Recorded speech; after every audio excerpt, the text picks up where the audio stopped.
الضلال. أول حاجة طبعا أنا بشكر الجروب كل القائمين عليه، لأن بجد أنا واحد من الناس اللي متابعين الجروب بأمانة يعني. جروب صوت العالم جميل جدا، وفي يعني خبرات من الناس اللي شغالة والناس اللي فاهمين. بالنسبة لموضوع النهارده اللي أنت بتتكلم عليه، بالنسبة لموضوع التكيات اللي هو الشاغل يعني الوسط الشغل في الصدر.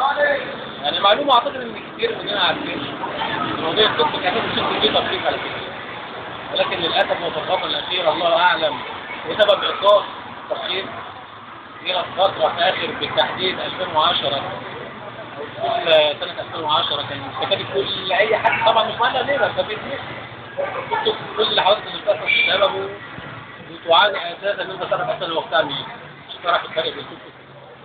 فضلنا فترة عن الشغل كان في كتير فيه، ما كانش الشغل على قد السيارات بس. اتفضل يا باشمهندس.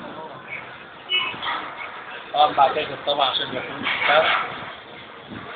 فقعدنا فترة كنا شغالين، كان هنا في الواحد أكثر من 50 60 كل يوم، ونوصلنا من نص الساعة. الناس دي كلها واخدة خطوط سير على فكرة. واللي برضه اللي ممكن الناس تكون عارفين في ناس ثانية ما تعرفوش، اللي كتب أساسا مالوش سير جوه مدينة السنة.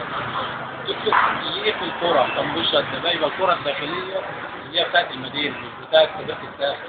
نفس الكلام بالنسبة لويسنا برضه القرى اللي هي جوه ويسنا مش ويسنا. طبعا الموضوع ده بقى الحل فين؟ طبعا احنا هيكون لنا برضه لقاءات هنا ثانية بكرة بإذن الله يعني نركز كده. بالنسبة لموضوع التأمين على التكتك موجود من الثانوي، التكتك بيدفع مؤسسات بيدفع ضرايب، هنا بيرخص الملفات بتاعته كلها بتترجع هنا في الملفات بتاع عربيات الأجرة. بيفتح تأمينات زي العربية الأجرة بالظبط، بيدفع وبيكلف.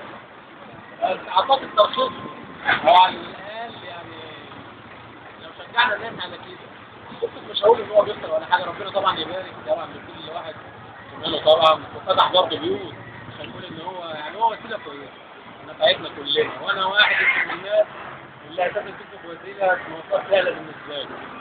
تمام؟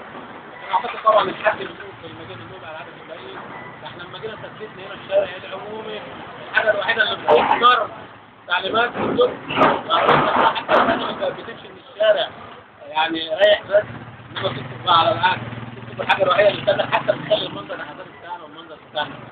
بالنسبة للتأمين عندنا أساسا بيحميك أنت كمواطن أنت ماشي لا حول لك ولا قوة إن أنت تتعرض مثلا لحادث لا قدر الله إصابة أو عجز أو حاجة وفاة.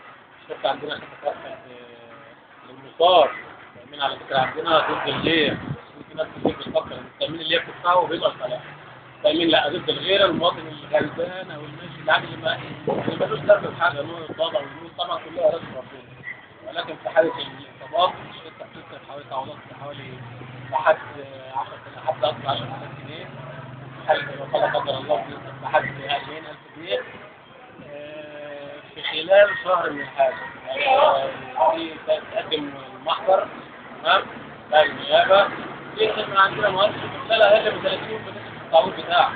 يعني في ناس بتقول لك يعني مش إجباري فيك ولا أنت التأمين يعني اللي يدور تمام هي خاصة بالشركات كتير، بس هي للأسف الناس ما تعرفش حقوقها قد إيه، عشان كده ممكن تقول إن التأمين بيكسب من الناحية دي.